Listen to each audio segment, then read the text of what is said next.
पुण्यातील स्वारगेट प्रकरणातील आरोपी दत्ता गाडेला 8 एप्रिलपर्यंत न्यायालयीन कोठडी सुनावण्यात आली आहे। न्यायालयात कोठडी संपत आल्यामुळे गाडेला व्हीसीद्वारे हजर करण्यात आलं होतं। न्यायालयानं त्याच्या कोठडीत वाढ करत 8 एप्रिलपर्यंत न्यायालयीन कोठडी सुनावली।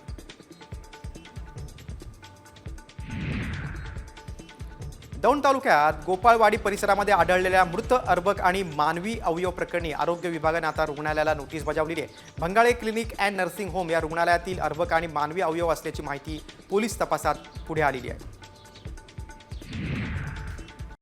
कॉमस्कोर नुसार आता isakal.com आहे देशातील नंबर 1 ची मराठी न्यूज वेबसाईट। प्रत्येक अपडेटसाठी isakal.com ला नक्की भेट द्या।